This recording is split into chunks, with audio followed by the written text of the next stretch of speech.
their faces. Her pubic area is badly lacerated from when they forced themselves inside her, one after the other. The little finger on her left hand appears pulled out of joint as they pried away her ring.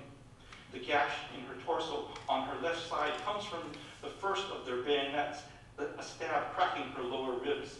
There is a second wound from a blade thrust into her groin as she struggled to free herself, twisting about. It punctured an artery, sending her into shock. The pooling of blood underneath her shows how she quickly bled to death. She lies crumpled over, her muscles slack. Her heart has now stopped. Only their sperm is alive, moving within, still furious and unrelenting.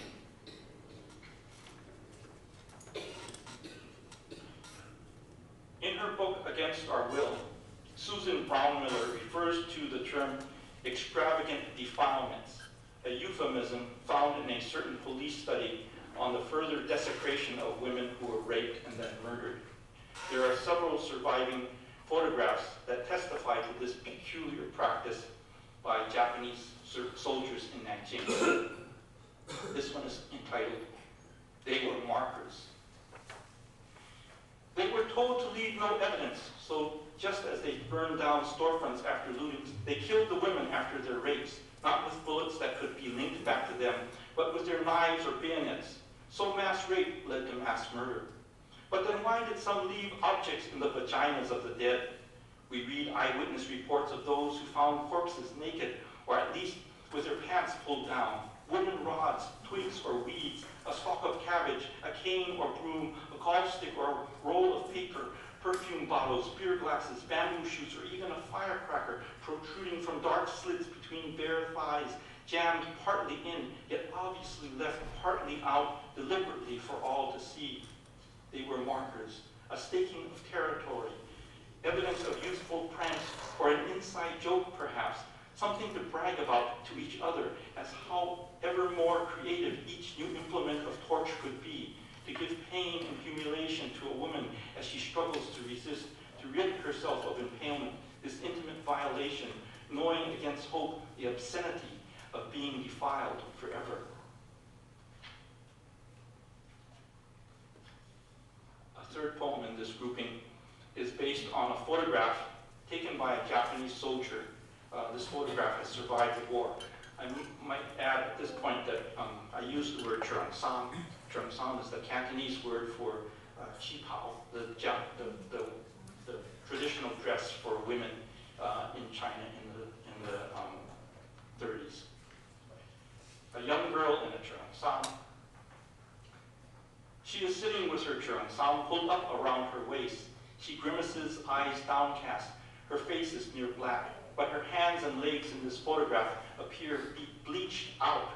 Her cunt in the shadows of her crotch is a dark blur, spread open by her fingers, her nails neatly trimmed, glinting in the sunlight. The outline of her inner lips stands out, two parts of an inverted Y, with the ridge of her clitoris protruding like a promontory overlooking a ravished valley. Her cheongsam is the kind that so many other young girls also wore in those old days in China. The high collar, side opening, side slits at the hem. It is the kind of dress which my mother wore when she was also young, a dress slightly padded and with long sleeves for the winter. The kind of dress that fills the photograph album that my mother brought with her when she came to Hawaii to be married before the war, before the Japanese invaded. There is an apocryphal story that my mother at one time interrupted her studies to visit relatives in Nanjing because of the fighting in Shanghai. I do not know whether it was the Japanese then, more likely the warlords instead. There are still photographs of her stay in her album. Younger cousins, it seems, crowded about her. All the girls were cheongsam, some brighter than others, some more distinctly patterned. Their faces are smiling, even glowing. How many were there 10 years later? How many survived the rape? My mother died before I was aware of all the horrors in the world. I knew there had been a war. I knew that she had been lucky to escape it, but those who had been raped and those who had been killed, like this young girl spread out before me, I would never have dared to contemplate. I suspect my mother did. I think she would have found out word of mouth from refugees, or at least after the war, even if her letters were returned, if others in Shanghai had written her, if others in Hong Kong, when we visited my grandfather in 1952, had whispered of its immensity, of who was still living and who had died and why. This young girl is not one of our relatives, though she could have been, I imagine, a younger aunt perhaps, someone I might meet today on the street bent over buying vegetables in the open market, a small wizened tiger of a woman still wearing cheongsam as my mother did up to the time she died. My mother, had she stayed, would likely have met the same indiscriminate fate. And when I look at this photograph, there is a special sorrow. I think of her sitting in this young girl's place, bearing that which gave me birth, a witness so rude and raw as to confirm my blood existence as mere whim. The violation of the women took two forms. First, rapes which were single events or which lasted over a short period of time and often ended in the murder of the victim. Or two, the sexual enslavement over much longer periods as comfort women. This next poem was inspired by a specific action taken by a Dutch comfort woman, Jan Ruff, in Indonesia. She shaved her head in defiance, and I appropriated this particular incident as inspiration for this next poem. I entitled it White Tiger.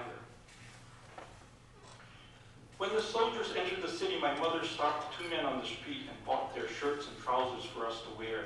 She sheared our hair short, smeared soup on our faces, and mixed in sticky rice and dirt to darken our teeth. She gave us canes to hobble with, hunched over, but our new homeliness did no good. They broke down our door, raped my mother. My sister escaped, but I was dragged to a brothel. That first week I bled red. The second week I bled red. Thereafter I bled white. They told me now I was tainted, so no more tears. They told me I was saving the honor of other women in the city, so no more fists. They told me my sacrifice was good for soldiers' morale, so I should just sit back. I should just lie back. They told me I was not dead, so I should be grateful. They kept me naked day and night, reveling at the sight of my pale skin. My only covering was a mosquito net, which I wrapped about me like a cocoon. Later they found for me a kimono of pert dragonflies, their wings glittering like snow in the winter sun. They gave me a foreign name that reminded them of their sisters back home. But they were in our country. They were invaders. Inside I was still pure, although every day they penetrated me, my holes. I was filled with disgust. I thought I could outsmart them then, and shaved my head bald to disgust them even more. Soon, though, it made me more popular, the girl with no hair whom they laughed at and scorned. It gave them the idea to shave my armpits, eyebrows, and pubic area. I was their white tiger. The more I fought, the more it gave them delight in taking turns to break me. As the months went by, I indeed cared little for how I looked, lying in bed waiting for them, their curses, their ponderous bodies, their thrustings. I dreamed of my mother and her embroidery, the nursery rhymes my sister and I chanted, the kite my father flew that twirled it with the wind like a vermilion jewel that one day broke from its taut string, making good its escape. The tide then turned. We heard rumors of their flight. Some soldiers wept with me in bed. I did not pity them, stealing myself a freedom's kiss, nor did I fear that with one last act of violation, they would murder us all to hide their crimes. Death had passed us by too often. I knew that I would survive. It was to be my fate.